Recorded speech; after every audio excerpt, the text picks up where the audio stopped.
കുട്ടികളുടെ കളികളുണ്ടല്ലോ, കുട്ടികൾ ഇങ്ങനെ മൊബൈലായിട്ട് ഇരിക്കുന്നുണ്ടാവും, ഒറ്റയ്ക്ക് സംസാരിക്കുന്നുണ്ടാവും. ആ ഗെയിം ഏതിലേക്ക് കൊണ്ടുപോകുന്നത് എന്നറിയുമോ? ആ ഗെയിം നമ്മളെ കൊണ്ടുപോകുന്നത് എങ്ങോട്ടാണ്? ഇപ്പൊ ഫ്രീ ഫയർ എന്ന് പറയുന്ന ഒരു ഗെയിമുണ്ട്, ഉമ്മാർക്ക് അറിയാമെന്ന് എനിക്ക് അറിഞ്ഞൂടെ. ഈ ഫ്രീ ഫയർ കളിച്ചാലുള്ള ഒരു പ്രശ്നം എന്താണെന്നറിയാം, ഞാൻ ഓരോന്നോരോന്ന് പറഞ്ഞു വരാം. നമ്മുടെ കുട്ടികൾ ഫ്രീ ഫയർ കളിച്ചാലുള്ള ഒരു പ്രശ്നം, കുട്ടികളുടെ മെന്റാലിറ്റി മാറും. എന്താ ഫ്രീ ഫയർ? വെടിവെച്ച് തകർത്ത് പോകലാണ്. കുട്ടികൾ കളിക്കുന്ന നിങ്ങൾ കണ്ടിട്ടില്ലേ? അവിടുന്ന് പീരങ്കി, ഇവിടുന്ന് വെടി, അവിടുന്ന് ടാങ്കർ പൊട്ടിത്തെറിക്കല്. ഈ മെന്റാലിറ്റി കൂടും. ആ മെന്റാലിറ്റി ഇങ്ങനെ പറഞ്ഞാൽ ചിലപ്പോൾ ചില ആളുകൾക്ക് മനസ്സിലാകില്ല, എന്നാലും പറയാം. Perception, opinion, belief system, attitude, 4 ഭാഗങ്ങളാണ്. ഒരു മനുഷ്യനൊരാളെ കുറിച്ചിട്ട് ആദ്യം വരല് പെർസെപ്ഷൻ ആണ്. എന്താ പെർസെപ്ഷൻ? ഒരു തോന്നലാണ്. ആ തോന്നൽ പിന്നെ ബിലീഫ് സിസ്റ്റം, ഒപ്പീനിയൻ, അഭിപ്രായമാകും. ഫോർ എക്സാമ്പിൾ ഇവിടെ ഇരിക്കുന്ന ഒരാള് ഇപ്പൊ എന്നോട് ഇങ്ങനെ വന്നിട്ട് നിങ്ങൾ എന്തിനാ അങ്ങനെ സംസാരിക്കണമെന്ന് ചോദിച്ചാൽ, എനിക്ക് അയാളെ പറ്റി ആദ്യം ഒരു തോന്നലുണ്ടാകും, പിന്നെ അത് അഭിപ്രായമാകും, പിന്നെ അയാളെ പറ്റി അന്വേഷിച്ച് കഴിഞ്ഞാൽ അയാൾ അങ്ങനെ തന്നെ ഒരാളാണെന്ന് ബോധ്യപ്പെടുമ്പോൾ എൻ്റെ വിശ്വാസം അങ്ങനെയാകും. അത് പിന്നെ ആറ്റിറ്റ്യൂഡാണ്. എന്താ ആറ്റിറ്റ്യൂഡ്? ആറ്റിറ്റ്യൂഡ് എന്ന് പറഞ്ഞിട്ടുണ്ടെങ്കിൽ എൻ്റെ മനോഭാവം അയാളെക്കുറിച്ച് പിന്നെ അങ്ങനെയായിരിക്കും. ഒരു പുതിയാപ്പിളിനെ കുറിച്ചിട്ടും അങ്ങനെ തന്നെയാണ്. വളരെ ശ്രദ്ധിക്കുക. ഒരു ഭർത്താവിനെ കുറിച്ച് ഭാര്യയുടെ പെർസെപ്ഷൻ, ഒപ്പീനിയൻ, ബിലീഫ് സിസ്റ്റം, ആറ്റിറ്റ്യൂഡാവും. പിന്നെ ആ ഭർത്താവ് പറയുന്നത് കേൾക്കില്ല. അതുകൊണ്ട് ഗെയിമുകൾ ഒരുപാട് കളിച്ച് ഡിസ്ട്രക്റ്റീവ് ഗെയിം നമ്മുടെ വീട്ടിലൊക്കെ കുട്ടികൾ കളിക്കുന്നുണ്ടാവും. ഉമ്മാരെ ശരിക്കും ശ്രദ്ധിച്ച് കേൾക്കണം. അവർ കളിക്കുന്ന കളി ഏതാണെന്ന് ആദ്യം നമ്മൾ അറിയണം. ഡിസ്ട്രക്റ്റീവ് ഗെയിം കളിക്കുന്ന കുട്ടികളാണ് ഏറ്റവും കൂടുതലായി നെഗറ്റീവ് മൈൻഡിലേക്ക് എത്തുന്നത് എന്നും അവരാണ് കൂടുതലും തർക്കത്തിലേക്കും കുട്ടികൾ മാതാപിതാക്കളെ എതിർക്കുന്നതിലേക്കും എത്തിക്കുന്നത് എന്നതാണ് സൈക്കോളജിക്കൽ വ്യൂ.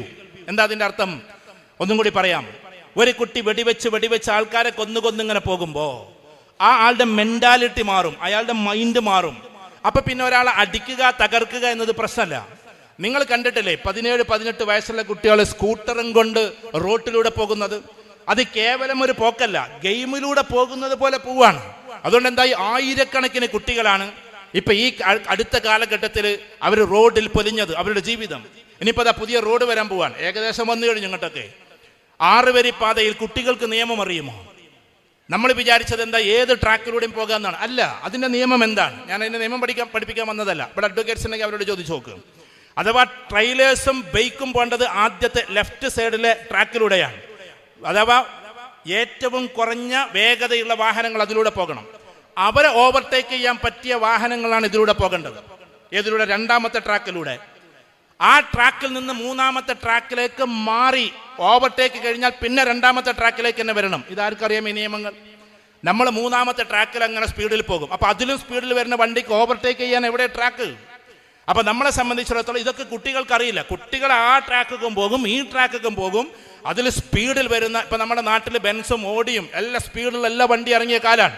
കാരണം ഒറ്റ സെക്കൻഡ് കൊണ്ട്, അറിയാലോ, ഒരുപാട് വണ്ടിയുള്ളവരുണ്ടാവും. 1 സെക്കൻഡ് കൊണ്ട് 100 സ്പീഡിലേക്ക് പോകുന്ന വാഹനമുണ്ട്. 3 സെക്കൻഡ് കൊണ്ട് 100 സ്പീഡിലേക്ക് പോകുന്ന വാഹനമുണ്ട്. ഇവരുടെ ബൈക്ക് ചിലപ്പോൾ 15 സെക്കൻഡൊക്കെ എടുക്കും എന്താണ് ഈ 100-110ലേക്ക് കയറാൻ. അപ്പൊ ഈ ഒറ്റ സെക്കൻഡ് കൊണ്ട് 100 കവർ ചെയ്യുന്ന ഒരു വണ്ടിയെ സംബന്ധിച്ചിടത്തോളം ഈ ബൈക്കിന് ഇടിക്കുക എന്നുള്ള നിർബന്ധമാണ്. അല്ലെങ്കിൽ അങ്ങനെയൊക്കെ സംഭവിക്കും.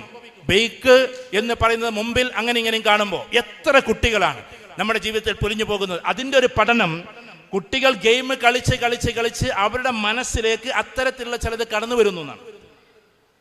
അങ്ങനെ പറയുമ്പോൾ നിങ്ങൾക്കൊന്നും തോന്നരുത്. ഈ ഗെയിം കളിപ്പോൾ ഇവിടെ എത്തി നിൽക്കുന്നു എന്ന് ചോദിച്ചാൽ, കേരളത്തിലൊരു പ്രധാനപ്പെട്ട ഉസ്താദുമാർ ക്ഷമിക്കണം കേട്ടോ, ഒരു നടൻ, അയാൾ വളരെ എത്തിക്സും വാല്യൂസൊക്കെ ഉള്ള ആളാണ്. പക്ഷെ അദ്ദേഹത്തിന്റെ അടുത്തിറങ്ങിയ ഫിലിം പോലും, ഞാൻ സിനിമ കാണാറില്ല, തിയേറ്ററിൽ പോകാറില്ല, പക്ഷേ അടുത്തിറങ്ങിയ സിനിമ പോലും ഈ ഗെയിമുമായി ബന്ധപ്പെട്ടിട്ടാണ്. ഗെയിം കളിക്കുന്ന ആളുകളുടെ ചക്രവർത്തിയായിട്ടാണ് മെഗാസ്റ്റാർ എന്ന് പറയുന്ന ആൾ ഇപ്പൊ പ്രത്യക്ഷപ്പെട്ടിട്ടുള്ളത്. കാരണം ഗെയിം കളിക്കുന്ന ആളുകൾ അത്രമാത്രം അവസ്ഥയിലേക്ക് പോകുന്നു എന്ന് അത് നമുക്ക് കാണിച്ചു തരികയാണ്. ഞാൻ പറഞ്ഞു വരുന്നത്, ഈ ഗെയിം എന്ന് പറയുന്ന സാധനം പിന്നെ മെല്ലെ അവനെ കൂടുതൽ സ്വാതന്ത്ര്യത്തിലേക്ക് കൊണ്ടുപോകും, അവൻ്റെ മെന്റാലിറ്റിയെ തകർക്കും. അതിനു വേണ്ടിയിട്ട് ഡിസ്ട്രക്റ്റീവായിട്ടുള്ള തകർക്കുന്ന ഗെയിം പോലും ഇറങ്ങി അത് നമ്മുടെ കുട്ടികളെ കളിപ്പിക്കുന്ന ഒരു കാലത്താണ് നമ്മളുള്ളത്. അത് നമ്മളെ കുട്ടികളെ കളിപ്പിക്കുന്ന കാലത്താണ്.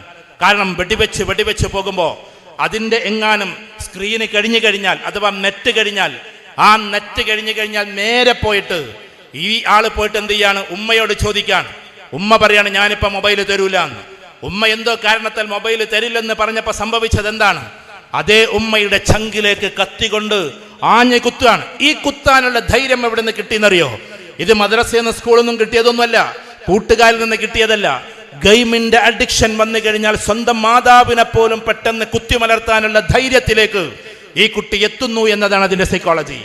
അതുകൊണ്ടാണ് ഞാൻ ഇവിടെ ഇരിക്കുന്ന ഉപ്പമാരോട് പറയുന്നത്, ഈ ചോനാരി കുടുംബത്തിലെ അംഗങ്ങളോട് പറയുന്നത്, നമ്മുടെ കുട്ടികൾ ഏത് ഗെയിം കളിക്കണമെന്ന് വരെ നമ്മൾ തീരുമാനിക്കേണ്ടത്. ഗെയിം എന്തായാലും അവർ കളിക്കും.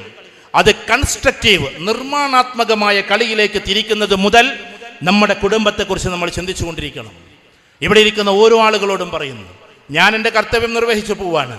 എൻ്റെ പ്രിയപ്പെട്ടവരെ, ഇങ്ങനത്തെ ഒരുപാട് പ്രയാസങ്ങൾ ഡെയിലി കേട്ട് എൻ്റെ മൊബൈൽ പോലും ചിലപ്പോൾ നമ്മൾ ഓഫാക്കുകയാണ്. മിക്കവാറും സൈക്കോളജിസ്റ്റുകളുടെ അവസ്ഥ ഇതാണ്. കാരണം എന്തെന്ന് വെച്ചാൽ ഇത് കേട്ട് അവസാനം നമ്മുടെ മനസ്സ് പോലും മരവിച്ചു പോകുമോ എന്ന അവസ്ഥയിൽ നിന്നുമാണ്. ചോനാരി കുടുംബത്തിലെ ഒരു കുട്ടിയും അങ്ങനെ ആകില്ലെന്ന് നമുക്ക് പറയാൻ കഴിയില്ല. അതുകൊണ്ട് ഇവിടെ ഇരിക്കുന്ന ഓരോ ആളുകളോടും പറയുന്നു, വ്യസനത്തോടു കൂടി പറയുന്നു, ഓരോ കുട്ടികളുടെയും ഗെയിം മുതൽ നമ്മൾ ശ്രദ്ധിക്കേണ്ടിയിരിക്കുന്നു. വിശുദ്ധ ഖുർആനിൽ ഇന്നമൽ ഹയാത്തുദ് ദുനിയ ലഅബുൻ വലഹുവുൻ വസീനത്തുൻ